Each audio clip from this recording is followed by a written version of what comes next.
Bismillahirrahmanirrahim. Assalamualaikum warahmatullahi wabarakatuh. Alhamdulillah arsala rasulahu bil huda wa dinil haq liyudhhirahu ala dini kullihi walau karihal musyrikun. Asyhadu an la ilaha illallahul malikul haqqul mubin wa asyhadu anna muhammadan abduhu wa rasuluhu rahmatan lil alamin. Subhanaka la ilma lana illa ma 'allamtana innaka antal alimul hakim. Rabbi shrah li sadri wa yassir li amri wahlul 'uqdatam min lisani yafqahu qawli.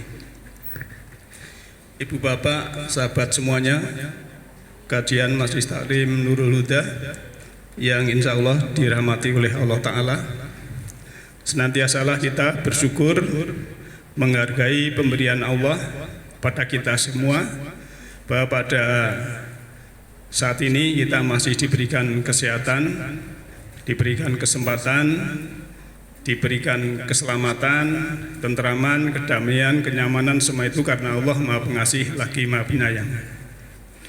Sahabat dan Bapak Ibu yang saya hormati, untuk topik pada saat ini yaitu kita melihat, mencermati ayat Quran, maka topiknya kita ambil keluarga teladan sesuai petunjuk Al-Quran. Kita bertilawah dan nanti akan melihat beberapa ayat yang akan kita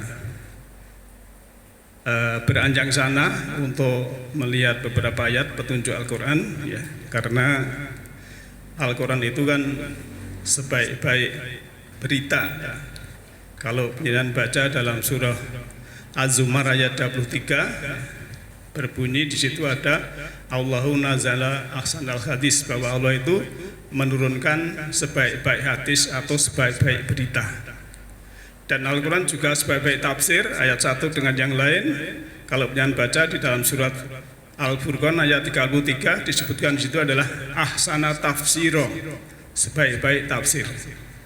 Dan juga dalam Al-Quran itu sebaik-baik kisah, sebaik-baik qasas, surat Yusuf ayat 3.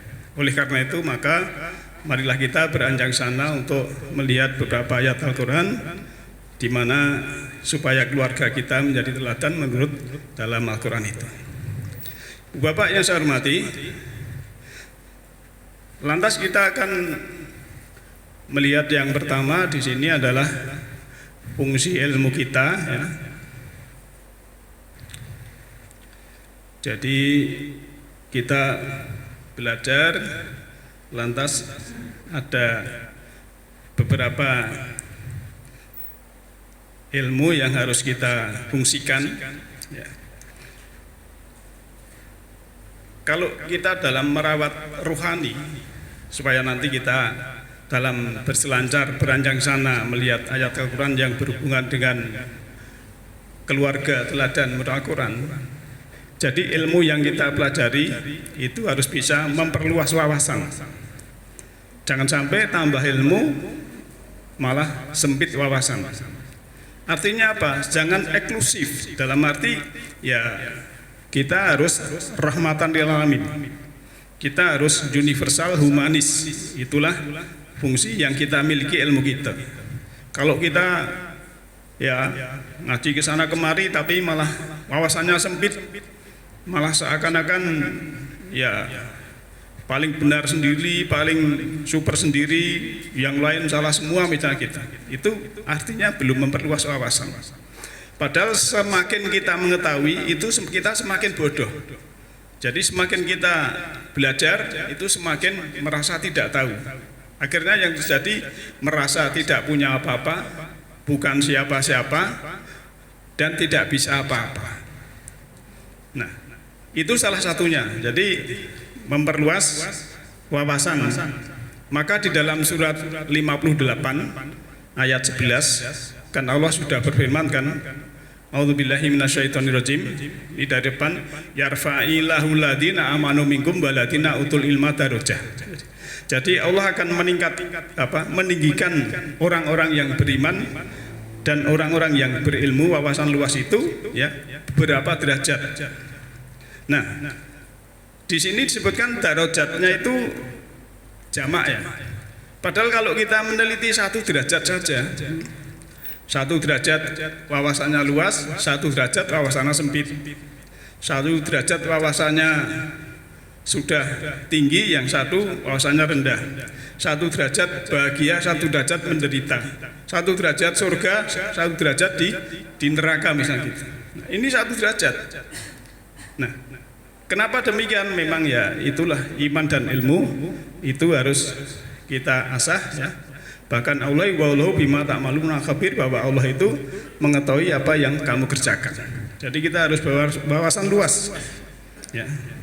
Lantas yang kedua, harus bisa membuka mata rohani kita, bisa membuka mata kolbu kita. Kalau kita tambah ilmu malah tambah tertutup, ya. Nuraninya malah tertutup, malah ya suka ngomongin orang, suka ngerasani orang, suka menjelekkan orang lain, ya, suka merendahkan orang lain. Itu namanya rohaninya masih tertutup, belum terbuka. Kalau nurani yang sudah terbuka, itu ada orang jelek baik itu dianggap semua baik-baik saja. Karena apa? Memang kesadaran dan keinsafan itu berlapis-lapis tingkatannya. Kalau tingkatannya belum sampai membuka mata rohani, dia memang begitu perbuatannya ya biar saja. Nanti dia akan belajar dengan kehidupan. Ya, kalau belajar di sekolah ataupun di formal itu hanya mendidik dalam arti pengetahuan, Pak. Tapi bukan menjadikan anak itu punya kesadaran. Ya.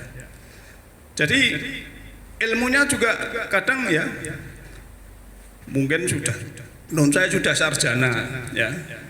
Kemudian pite ning dalan gembos utawa kentekan bensin we bingung nangis misal gitu kan, berarti walaupun sudah tinggi pendidikannya tapi kan dia untuk dirinya itu masih kurang ya, harus ditingkatkan ya.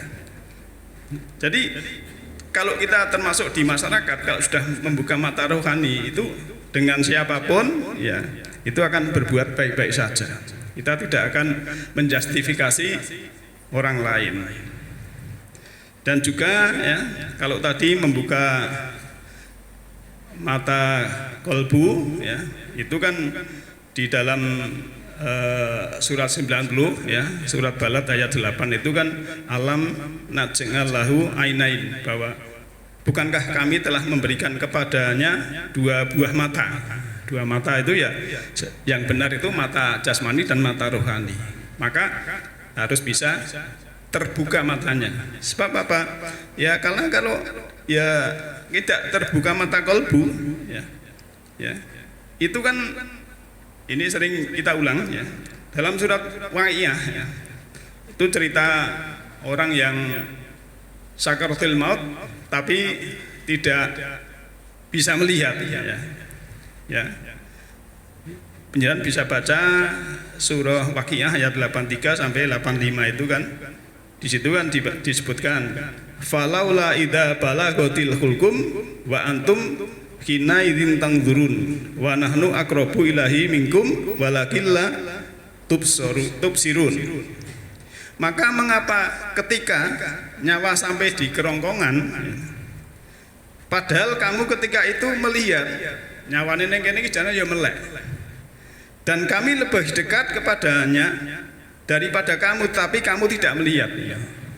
Jadi dia hanya waktu sakaratul maut itu melihat mata jasmaninya, tapi mata rohaninya tidak dilatih untuk melihat. Akhirnya tidak tahu bahwa Allah itu lebih dekat, gitu loh. Karena yang terjadi kan bingung ya. Yang bisa lihat orang yang hidupnya waktu hidupnya ya perilakunya berantakan, biasanya untuk sakaratul maut itu juga seperti orang bingung. Ya. Itu bisa fakta. Jadi ayat Al-Quran itu ada ayatnya, itu ada pelakunya, Pak. Jadi ada ayat yang tersurat, tersiratnya mesti ada, faktanya ada.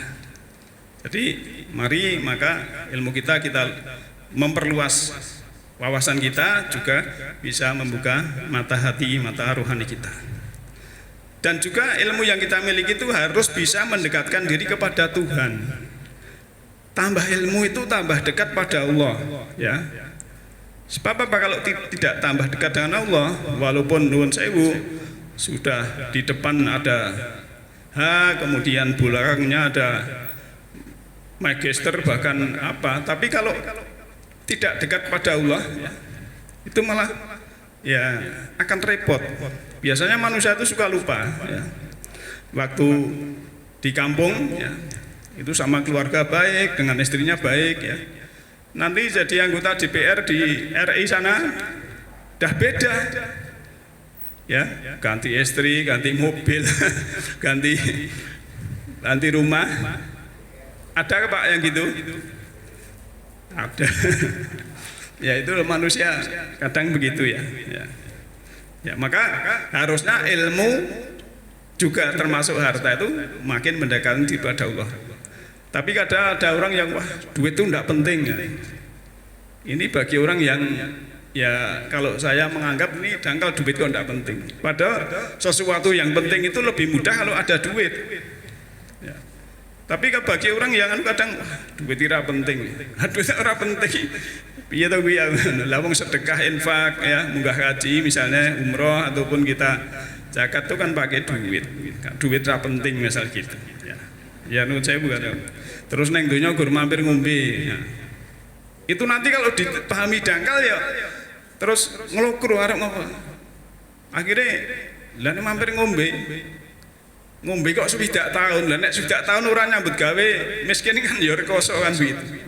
Harusnya berpikirnya tuh ya diwalik neng donya ki ya mampir gawe omah, ya mampir rapi, ya mampir apa dan lain-lain banyak sekali. Harusnya begitu. Termasuk ya nuwun saya ibu-ibu itu dulu kan ada orang kalau wanita itu swarga nunut neraka katut. Nate mireng Bu. Nggih. Niku mbiyen. Nek saiki ya swarga nunut neraka mencolot gitu. Apa gelem ya. Lawang rupane ayu kon urip rekoso. Mesti ini kan ya ora gelem mesti gitu. Neraka mencolot kan begitu. Ya itu maksudnya memang ya dulu baik tapi sekarang kan ya, termasuk mangan-mangan anggere ngumpul ya. Saiki ora berlaku. Lah ngumpul tok ora sing dipangan ya gelut. Itu. Ya itu pengertian itu ada sebenarnya ada filosofi baik tapi harus diijawantahkan tidak hanya diterima secara dangkal. Maka yang kita terima ilmu-ilmu itu harus bisa mendekatkan diri kepada Allah. Lantas bisa meningkat akhlak mahmudahnya. Jadi akhlak mahmudah itu kebalikan dari akhlak madmumah, ya. Madmumah itu akhlak yang tercela, kalau akhlak mahmudah itu yang terpuji, ya. Dari hamidah, ya mutu, ya. Alhamdu itu kan sesuatu yang terpuji, segala puji. Nah. Jadi tambah ilmunya, tambah baik perilakunya. Ya. Maka kan ada cerita begini, tapi cerita inspiratif ya. Ada seorang ibu muda punya mertua itu kan cerewet, wis serba meneri wae. Nah akhirnya dia golek wong pinter. Pripun iki? Maratuwa niki ajeng kula racun mawon. Nah ini sing wong pinter ya, wong pinter kok kayak racun, ya niki mang racun, tapi nanti tidak langsung meninggal. Meninggalnya sekitar 20 tahun atau 15 tahun. Nah racunnya gak boleh tenan, ya. Tapi dengan syarat, ya, kamu nanti sebelum mertuamu meninggal, kamu harus berbuat baik. Kamu pagi-pagi sudah kamu bangunnya lebih dulu, kemudian memasak air, siapkan sarapan dan sebagainya. Kamu sudah mencuci ini dan membersihkan dan sebagainya. Mertuamu itu kamu masakkan sarapan, ya, diladeni siang dan terus itu. Nah, ternyata setelah 1 minggu Ya, itu mertuanya tidak pernah marah. Ya. Padahal kalau pagi itu disiapin sama racun itu. Tiap hari sarapan pagi dikasih minuman pakai racun itu. Tapi kok setelah seminggu, ya mantunya ini wah gini, nek mati mesake malah. Akhirnya wah iki nek sisane racun ini tak baliknya Mbah Dukun wae to. Baliknya Mbah Dukun. Wong pinter mau, nyane wong pinter balik. Man iki balikke racun Pak nih. Lho kok dibalikke piye? Tapi dite aja jaluk bali. Mboten misalnya gitu. Saniki kula mboten sida ngracun mertua kula niki. Golek ora sida piye? Lah saniki pun saya ngeten, Pak. Tapi dukune pun ngerti. Maka dikasih waktu beberapa tahun itu supaya dia ternyata ya akhirnya dia insaf, dijelaskan oleh wong pinter mau, oh ternyata memang yang tidak baik orang lain pada kita itu kalau kita fokus memperbaiki diri, orang lain akan baik dengan kita. Akhirnya yang mau ngeracun tidak bisa racun. Misalnya demikian. Jadi akhlaknya tambah baik kalau kita menerima ilmu. Jangan sampai takut. Ini cerita inspiratif saja. Lantas menebar rahmat, ya, kasih sayang. Jadi kalau tadi ya menebar rahmat itu kan ayatnya 21107 ya, wa ma arsalnaka illa rahmatan lil alamin. Tidaklah aku mengutus engkau Muhammad kecuali untuk menebar kasih sayang, rahmatan lil alamin, untuk seluruh alam. Termasuk nuwun sewu kalau kita dengan hewan, tumbuhan, itulah sayangilah. Ya. Karena itu semesta. Kalau penjenengan menyayangi semesta, nanti semesta akan menyayangi penjenengan. Itu otomatis hukum sunatullahnya ataupun hukum tarik menariknya. Ya.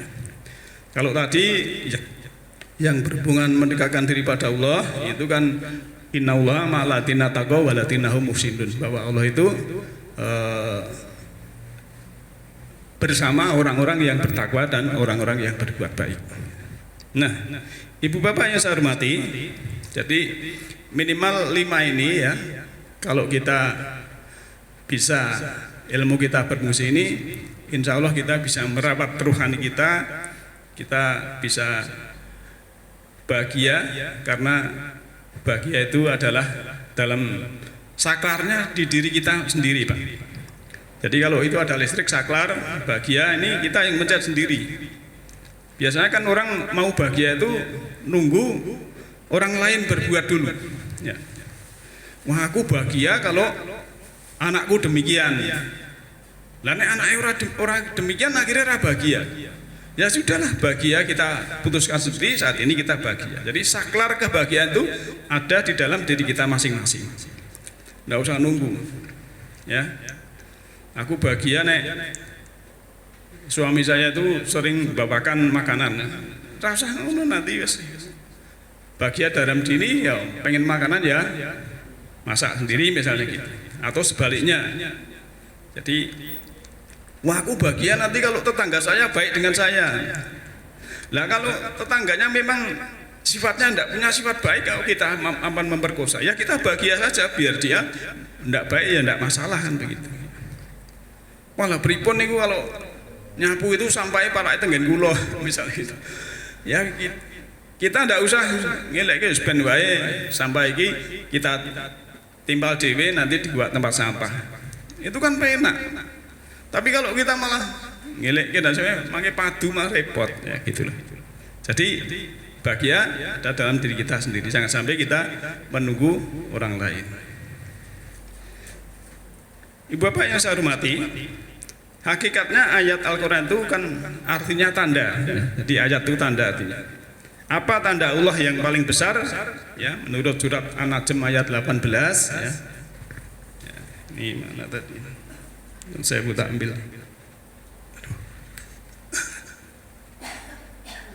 Ini surat 53 ya, ayatnya ini. Jadi tanda Allah yang paling besar itu adalah An-Najm atau bintang atau cahaya di atas cahaya yang dapat disaksikan dalam miskat sesuai dengan Quran surat 24 yaitu surat An-Nur ya, surat ke-24 ini yang artinya surat cahaya. Ada surat cahaya. Surat Nur itu artinya nur itu cahaya.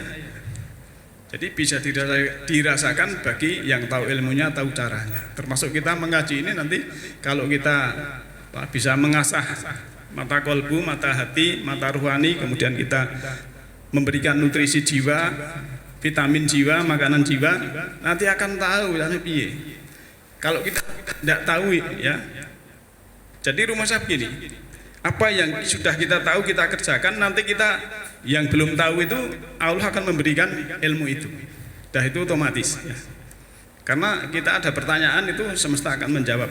Karena kan Allah sudah berjanji ya, ngalamal insana malam ya'lam. Ngalama ya, telah mengajar insana manusia malam ya'lam, apa-apa yang dia tidak tahu. Anak kecil itu otomatis bisa berjalan ya, bisa ini dan lain sebagainya, itu memang otomatis. Jadi kalau kita bisa memperdayakan yang ada di dalam sini ya, ada Furqan ya, itu otomatis. Termasuk mbah-mbah kita dulu itu kan ya, kalau orang Jawa itu kan kuat prihatine, kuat nopo spiritualnya kalau dalam sekarang gini ya. Mau panen padi aja sedekah dulu. Mau apa? Ngerombak rumah sedekah dulu. Walaupun wujudnya sedekah beda, tapi intinya kan makanan untuk sedekah. Sampai-sampai saking bersyukurnya, wujud syukurnya kataman Quran ya, kondangan misalnya gitu, itu juga sedekah maksudnya, memberi makan gitu. Kalau penjelasan memberi makan orang miskin, anak yatim, itu kan energinya langsung dimakan, energi itu sudah mengangkasa, sudah terekam, penjelasan sudah mendapatkan energi untuk masa depan ya, begitu. Jadi itulah yang namanya cahaya. Nah, Bapak Ibu sekalian, saya hormati, sekarang tadi kan kita akan melihat keluarga teladan Al-Quran ya.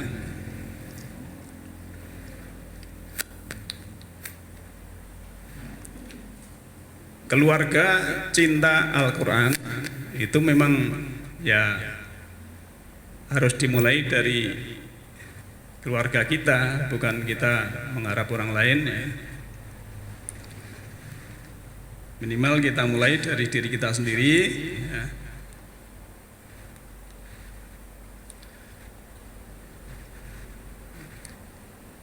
Kalau saya dulu waktu anak-anak masih SMP SMA itu ya, bawa tafsir, terjemahan itu tak pegangi satu-satu, kemudian kita baca, membahas.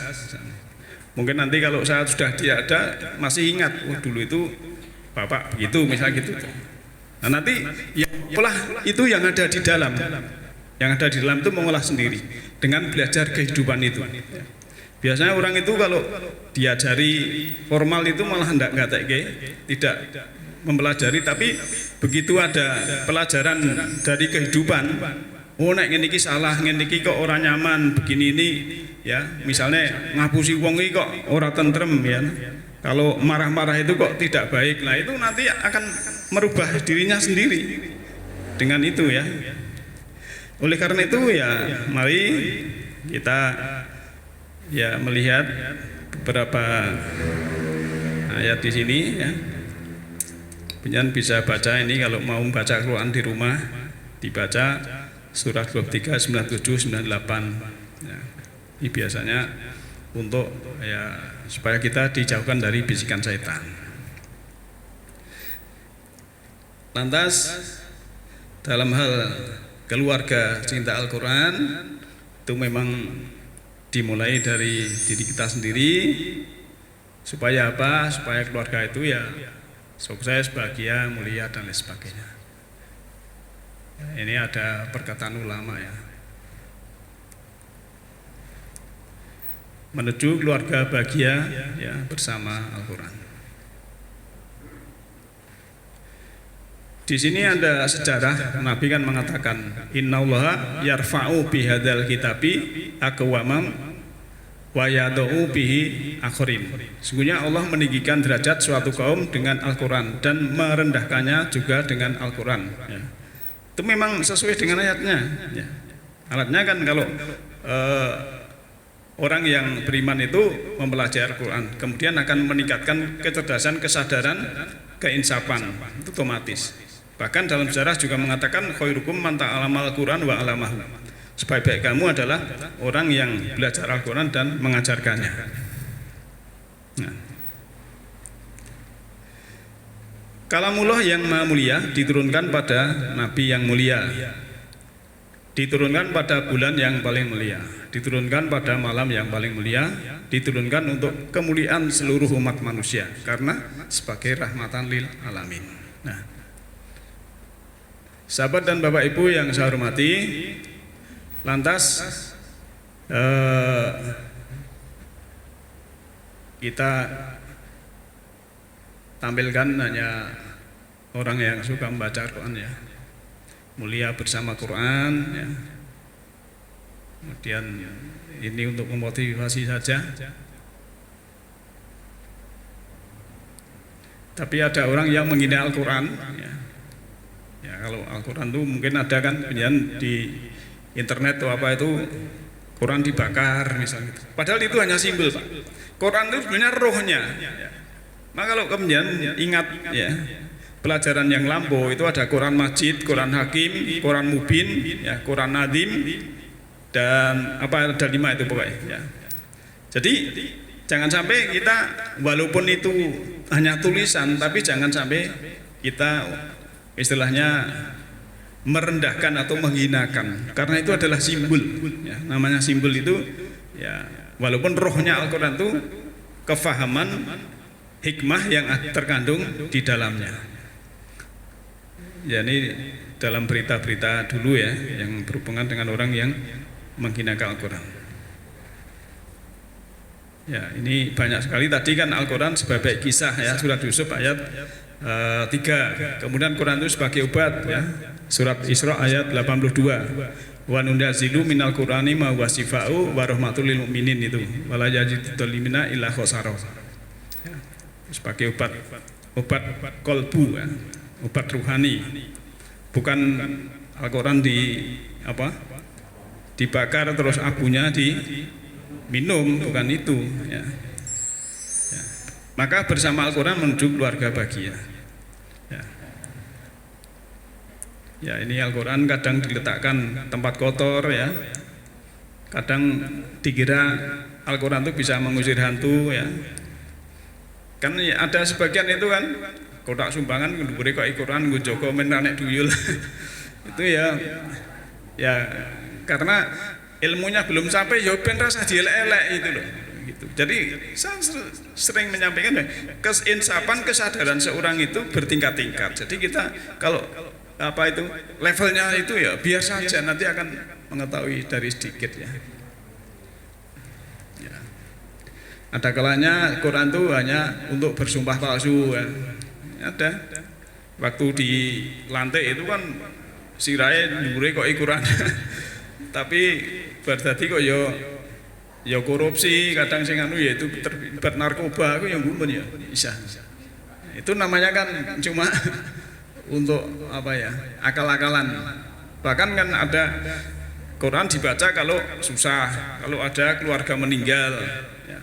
Jadi padahal kedekatan Al-Quran itu bukan karena mushaf dikantongi, HP dikantongi ada Qurannya, tapi kedekatan kita dengan Al-Quran itu adalah kedekatan kita untuk mendalami atau memahami tilawah, qiraah, tadabbur itu.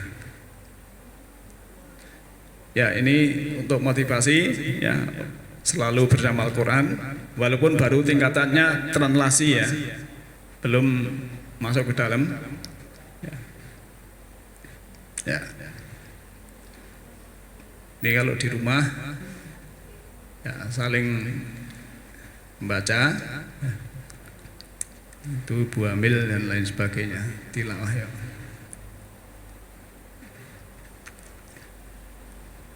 Nah, sikap Muslim ya pada Al-Quran itu apa saja ya. Kita akan melihat tasdik, salah satunya adalah membenarkan dari kata sodako. Jadi kalau Quran itu jangan dibantah ya, harus kita benarkan.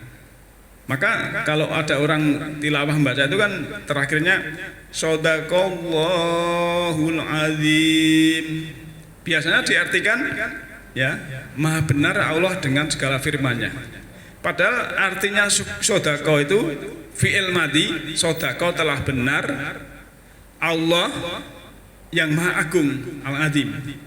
Jadi tepatnya memang telah benar Allah yang maha agung. Ya maksudnya firman tidak apa-apa, tapi sodaqallahul azim itu ya artinya sodako telah benar, Allahu Allah azim yang agung maha agung. Kita harus membenarkan, jangan sampai kita mendustakan. Kalau dalam Quran itu kadzib dan tasdik. Nah, tasdik itu membenarkan. Jadi tulisannya sod dal qaf ya. Kemudian tilawah ya, tilawah ini kan sering kita baca ya, surat 29 ayat 45 itu utlu ma uqiya ilaika minal kitab wa aqimis sholata inna sholata tanha 'anil fahsya'i wal munkar itu. Jadi tilawah utlu jamak apa? Fi'il amarnya utlu, perintah, tilawahlah ya, tilawah. Membaca dan menganalisa itu tilawah. Nanti ada perintahnya juga iqra'. Jadi tilawah itu sudah mencakup iqra' juga. Dan nanti tingkatan tadabbur juga ada ya, surat Nisa ayat 82 dan surat Shad ayat 29 itu suruh tadabbur. Ini kedua. Yang ketiga ini tadabbur, merenungi, mengeksplorasi Al-Quran. Jadi mengadakan riset dan juga mengadakan pemahaman yang lebih mendalam, renung, jadi tadabbur. Misalnya Allah itu ya, kan sering kalau kemarin bulan purnama saya akan share itu bulan 100%. Surat 84 ayat 6 itu kan demi bulan purnama. Bulan purnama apa? Nah, maka semesta yang di luar ada makrokosmos, mikrokosmos, semesta yang dalam. Nah, maka kalau yang di dalam ini sudah purnama, melihat yang di luar itu purnama semua, indah semua. Bulan purnama kan indah, Pak. Kalau di dalam ini sudah indah, melihat yang di luar itu indah semua. Tapi kalau di dalam ini semerawut, melihat yang lain juga semerawut. Itulah sesuai dengan surat 41 ayat 53 itu, di mana semesta ini ayat, diri kita juga ayat. Lantas selanjutnya tatbik itu mengamalkan ya. Jadi setelah kita tahu, menganalisa, membaca, mentadabbur, membenarkan, mana yang kita tahu harus kita amalkan. Nah, misalnya ara'aital ladzi yukadzibu biddin. Apakah kamu mengerti orang-orang yang mendustakan agama? Itu apa, siapa yang mendustakan agama? Kita cari, oh ternyata orang-orang yang menelantarkan miskin, orang miskin, dan juga mengerdik ataupun membiarkan anak yatim terlunta-lunta. Walaupun mungkin ritualnya baik, tapi kalau tidak peduli yang itu ya oleh Allah disebutkan mendustakan din atau aturan hidup atau agama. Maka kita harus mengamalkan semampu kita ya, semampu kita. Taklim ya, ini mengajarkan Al-Quran ya. Maka tadi kan khairukum man ta'allamal Quran wa 'allamahu ya, dalam sejarah sebaik-baik kamu adalah yang belajar Al-Quran dan mengajarkan. Termasuk ini bisa diartikan taklim, bisa diartikan kajian ya. Ini banyak sekali perintah dalam Al-Quran supaya kita belajar. Kemudian tahfidz ya. Ini juga menghafal semampu kita ya. Dan baiknya memang menghafal untuk sholat itu yang tahu artinya ya. Walaupun hafalannya mungkin 2 juz, tapi baiknya memang yang tahu artinya, karena kalau tidak tahu artinya kan kena ayat ya. Wala taqrabus sholah wa antum sukaro. Janganlah kamu mendekati sholat sehingga kamu padahal kamu dalam keadaan sukaro atau apa itu mabuk, sehingga kamu mengerti apa yang kamu baca kan begitu. Jadi harus mengerti. Kita lanjut ya. Al-Quran ini memberi cahaya ya. Tadi kan kita lihat di surat Nur tadi, surat cahaya ya.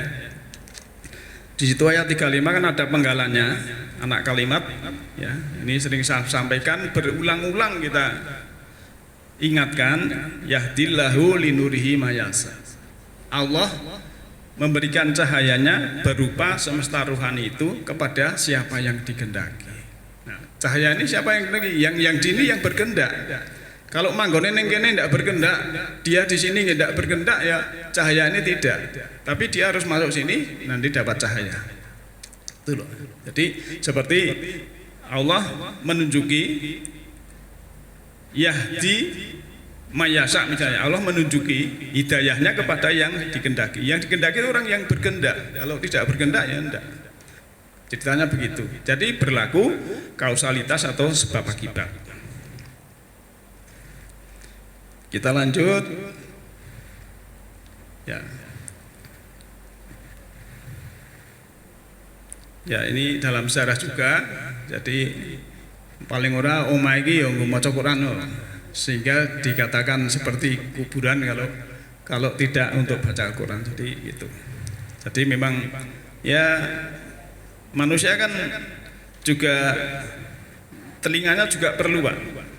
Maka kalau panjenengan ada pelajaran apa itu penyiar radio ya, penyiar radio itu pasti kon sing arep diomongke itu kon nulis, setelah tulis nanti dalam mempelajari itu suruh suara yang keras. Jadi awake dhewe iki mudeng sing diomongi dhewe iki salah ngendi. Nah, itu memang latihan, termasuk kita dalam membaca Al-Qur'an itu ya sering-sering kita ya begitulah. Memang Al-Qur'an itu luas pengertiannya ya, termasuk kita belajar makhrajnya ya, kemudian sifat-sifat huruf ya. Misalnya syiro, short itu harus gitu dulu Mas. Syiro misalnya. Termasuk adzan barang itu juga harus kita lihat apa panjang pendeknya biar kita tidak keliru misalnya gitu. Ya. Ini tulisannya apa, Pak? UTW apa UTW?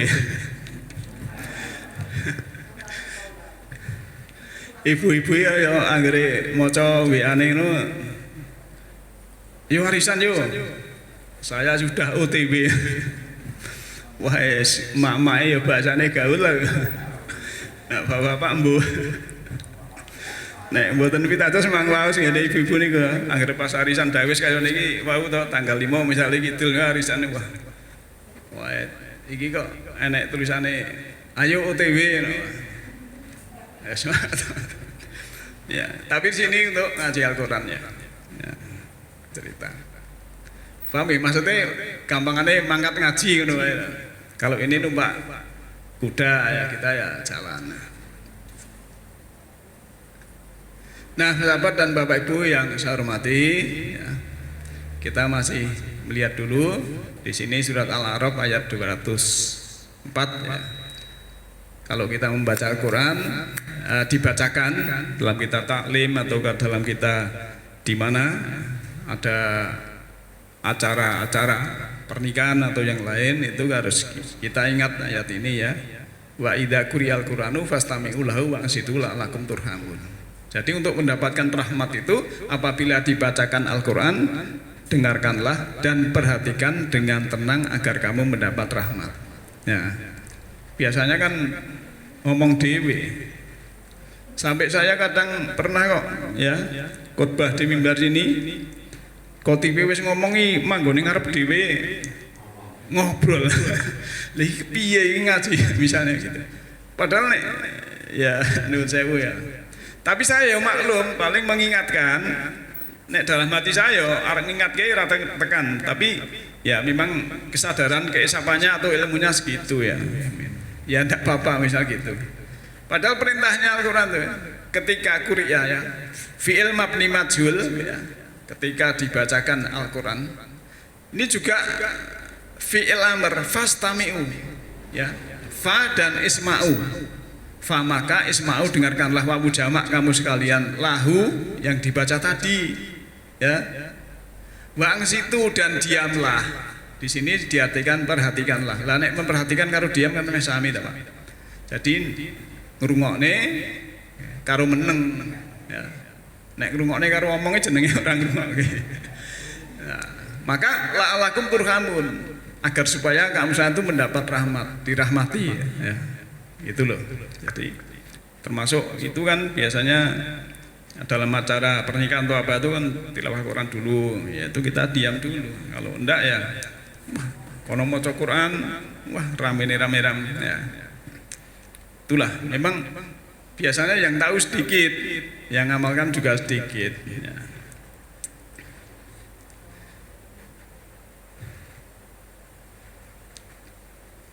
Kemudian dalam sejarah juga karena khulqul Quran ya, waktu istrinya ditanya akhlak Nabi itu adalah Al-Quran. Ini juga sering saya sampaikan. Jadi akhlaknya Nabi itu Al-Quran. Lantas tadi ya, hati yang kosong dari Al-Quran ibarat rumah kosong tak berpenghuni ya. Karena umumnya makrum-makrum nih, sing menghuni ini kan yo ya. Katanya Simbah kan tinggoni setan gitu. Padahal itu masuk terang ngono. Nek wong di rumah kono, di rumah kono, di rumah kono, itu namanya mubadir gitu loh maksudnya. Mubadir itu ihwanal sayatin, mubadir itu temani setan maksudnya gitu. Cuma ring jelaske anu engko wonge wedi wah. Ini delalah ya nek ora tinggoni ya singgup. Masalahnya di situ dikira ada hantu, padahal setan itu karakter pikiran buruk manusia ya. Dari jin dan manusia itu ya, ya tadi letakkan ya, ini gambare genduk iki sapa namine Dok? Ini loh sampean nang kene iki ya toh sampean iki lho fotone ya, mulia bersama Quran, mulia bersama Quran mengaji ya. Nah, mari kita semua ya ngajene dilancarke aja kan gitu kita ya ribut nih ini ya. Nah Bapak Ibu sekalian, untuk malam ini sekian dulu, nanti bisa kita lanjutkan. Mungkin kalau ada komentar atau pertanyaan nanti setelah ini kita biar tutup dulu ya. Yahdillahu linurihi mayasa, Allah menunjuki semesta ruhani pada siapa yang dikehendaki. Nasrun minallahi fa qarib. Alhamdulillahirabbil alamin. Assalamualaikum warahmatullahi wabarakatuh.